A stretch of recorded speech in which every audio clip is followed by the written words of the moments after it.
पत्तियों के बारे में पढ़ा था और पत्तियों के कार्य, प्रकार एवं पत्तियों का रूपांतरण जाना था। ठीक है, आज हम तने के विषय में जानेंगे कि तना क्या होता है, इसके क्या कार्य होते हैं और इसके क्या क्या रूपांतरण होते हैं। तो सबसे पहले हम देखें कि तना सबने देखा है? तने का क्या काम होता है? तना पहले होता क्या है वो देखा जाए। तना पौधे का आरोही भाग होता है। आरोही मतलब ऊपर बढ़ता हुआ भाग होता है जो प्रकाश की दिशा में बढ़ता है और जड़ और पानी से विपरीत दिशा में बढ़ता है। ठीक है, ये प्रकाश की ओर बढ़ता है और इसमें कणिकाएं पाई जाती है जिसे नोड्स और इंटरनोड्स कहते हैं। ठीक, अब इसमें क्या क्या विशेषताएं पाई जाती हैं तने में? तना ऐसा क्या विशेष होता है उसमें कि उसकी वजह से पूरा पौधा जो है उस पर आश्रित होता है।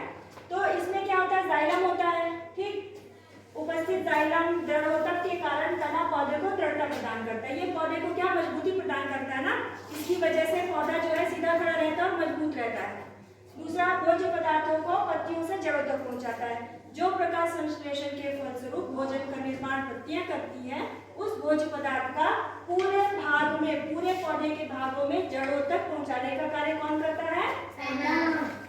इसके अलावा इसमें पर्व और पर्व संध्या पाई जाती है। अभी हम देखेंगे कि पर्व और पर्व संध्या होती क्या है। ठीक है, अब हमने इसके पहले एक बीजपत्री और द्विबीजपत्री पौधे भी पढ़े थे ना। एक बार जल्दी से रिकैप कर लेते हैं। एक बीजपत्री पौधे क्या होते हैं? एक बीजपत्री पौधे क्या होते हैं? एक बीजपत्री वे पौधे होते हैं जिनमें एक ही दल होता है। ठीक, और उनकी जड़ें कैसी होती हैं?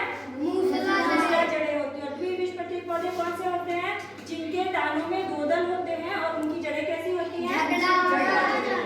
अब इस एक बीजपत्री पौधे का तना भी एक बीजपत्री होगा और द्विबीजपत्री पौधे का तना भी द्विबीजपत्री होगा। तो इन दोनों में एक बार फटाफट हम लोग अंतर देख लेते हैं कि क्या अंतर होता है।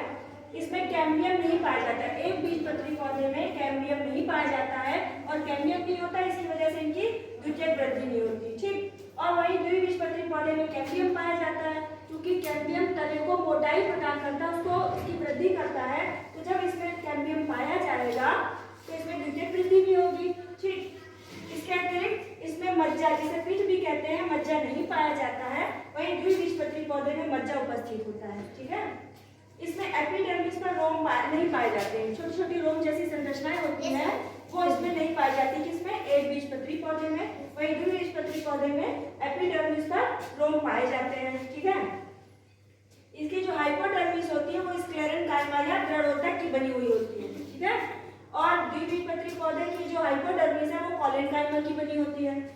इसके अतिरिक्त एक बीजपत्री पौधे के तने में सम्मान बंडल बंद प्रकार के होते हैं, वहीं द्विबीजपत्री पौधे के तने में सम्मान बंडल खुले प्रकार के होते हैं। ठीक, अब तने का हमने देख लिया तना क्या होता है, इसके क्या कार्य होते हैं, और एक बीजपत्री तना और द्विबीजपत्री तने में हमने अंतर भी देख लिया। अब इसके रूपांतरण देखते हैं।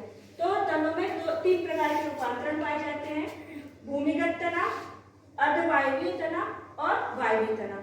तो भूमिगत तना, भूमि के अंदर कुछ जो तने पाए जाते हैं उस प्रकार के तनों को क्या कहते हैं? भूमिगत तना। जैसे हमारे सामने कुछ तने के प्रकार भी रखे हुए हैं, जैसे आप सभी ने देखा होगा, अरबी सबने देखा है। ये भूमि के अंदर होता है और ये तना है। क्यों तना है वो भी हम देखेंगे। आलू भी सबने देखा है। ये कहाँ पाया जाता है? भूमि के अंदर पाया जाता है। ठीक, इसके अतिरिक्त आप सबने प्याज और लहसुन भी देखा है। ये भी तना है। और हल्दी, हमारे पास हल्दी भी है। ठीक, ये भी क्या है? तना है। हमने आपको कहा था कि पर्व और पर्व संध्या हम देखेंगे कि क्या होती हैं। तो यहाँ देखो हल्दी में छोटी छोटी गांठें और नई संरचनाएं निकली हुई हैं। ये दो गांठों के बीच में जो दिख रहा है बट जैसा, इन्हें पर्व और पर्व संध्या, जहाँ से जुड़ा होता है इसे पर्व संधि कहते हैं और इसे पर्व कहते हैं। जो एक नई बड निकली हुई होती है उसे क्या कहते हैं? पर्व कहते हैं। और जहाँ से ये दोनों जुड़ी हुई होती है उसे पर्व संध्या कहते हैं। तो तने की पहचान क्या है? इसमें पर्व और पर्व संध्या पाई जाती है। ठीक, इसके अतिरिक्त ये शाकीय और झाड़ी नुमा भी होता है। ठीक, अब हम देखते हैं, हमने भूमिगत तने की बात की थी, तो वो सारे तने, वो समस्त तने जैसे हमारे पास हैं जो भूमि के अंदर वृद्धि करते हैं। ठीक, वो क्या कहलाते हैं? भूमिगत तने का रूपांतरित रूप होते हैं। जबकि हम क्या जानते हैं? मिट्टी के नीचे क्या होता है? जड़ें होती है। लेकिन यहाँ पर मिट्टी के नीचे या भूमि के नीचे जो संरचना रूपांतरित होकर के पाई जाती है वो क्या कहलाती है? तना। इसी में चार प्रकार होता है। एक होता है प्रकंद, दूसरा स्तंभकंद, शल्ककंद और घनकंद। पहला हम देखेंगे प्रकंद क्या होता है।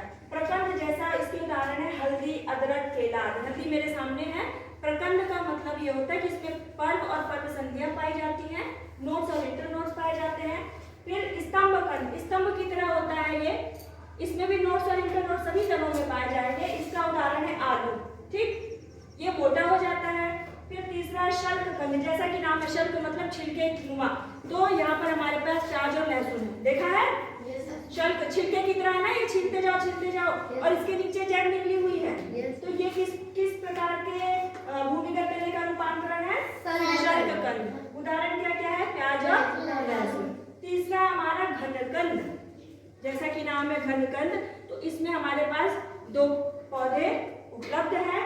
कौन से, जिमीकंद और अरबी। अरबी और जिमीकंद दिख रहा है सबको, ये देखिए ये आपके सामने अरबी है, इसमें भी पर्व और पर्व संध्या दिखाई दे रही है सभी को। ये हो गया। चुकंदर भी इन्हीं में से एक है। फिर दूसरा प्रकार है अर्धवायवी। वायवी मतलब जो वायु में होता है, लेकिन यहाँ पर अर्ध लगा है तो आधा वायवी होगा, ठीक, आधा हवा में रहेगा, आधा जमीन में रहेगा। इसके 5 प्रकार है, इसके 4 प्रकार है, ठीक है। कौन सा, पहला है रनर। रनर मतलब जो हाँ, जैसे दूब घास, इसका उदाहरण क्या है, दूब घास। फिर एक स्टोलन होता है जिसका उदाहरण है अरबी। अरबी भी छोटा रहता है, आधा नीचे आधा ऊपर, ठीक।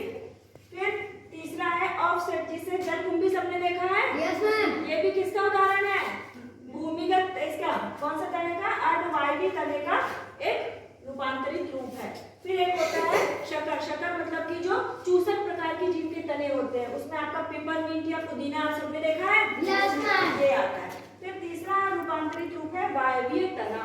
अब जैसे कि नाम है वायवीय, क्या नाम है, वायवीय, तो वायु में जो चलता है, नीचे नहीं रहेगा, ना वो भूमि के नीचे होगा, ना वो आधा भूमि पे होगा, पूरी तरह से ऊपर होगा, ठीक। इसमें 5 प्रकार है, स्तंभ प्रदान, पर्णकाय स्तंभ, पर्णाभ, पत्र प्रकलिका और कटक स्तंभ। तो पहला जो आपका स्तंभ प्रदान है नाम, ये अंगूर सबने देखा है, यस मैम। ये इसके तने कैसे होते हैं, ये ऊपर ही ऊपर चलते हैं। अंगूर को कहाँ लगाते हैं लोग, नीचे उसकी जड़ें होती हैं, छोटे से गमले में भी लगा देते हैं, और ऊपर उसका क्या मंडप जैसा बना करके उसको चढ़ने के लिए छोड़ देते हैं। इसी में लौकी भी आपकी आती है, लौकी भी ऊपर चढ़ती है।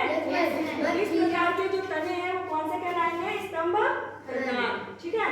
फिर आपका आता है पर्णकाय स्तंभ, जैसे नागफनी। नागफनी सबने देखा है, यस मैम। नागफनी के कांटे किसका रूपांतरण है, पत्तियों का, और उसका जो तने जैसा जो भाग है वो क्या कहलाता है, पर्णकाय, मतलब पत्ती की तरह दिखता है ना, वो हरा होता है। तो इस प्रकार के रूपांतरित तने को हम कौन सा कहते हैं, पर्णकाय, ठीक है।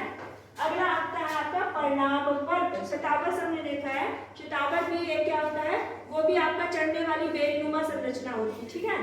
फिर आता है आपका पत्र प्रकलिका, जिसमें एलोवेरा सबने देखा है, यस मैम। एलोवेरा भी इसी के अंतर्गत आता है। और आखिरी है कटक स्तंभ, जैसे बोगनविलिया, एक सुंदर फूल जो कागजी फूल जिसको कहते हैं, सबने देखा है, यस मैम। ये भी इसी में आता है, ये भी इसी तरह से हवा में चलती, मतलब आप उसको एक सहारा प्रदान कर दीजिए और ये इनके ऊपर बढ़ना शुरू कर देती है, ठीक है।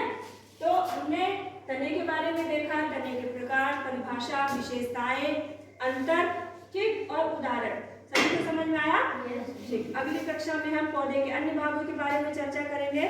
Thank you.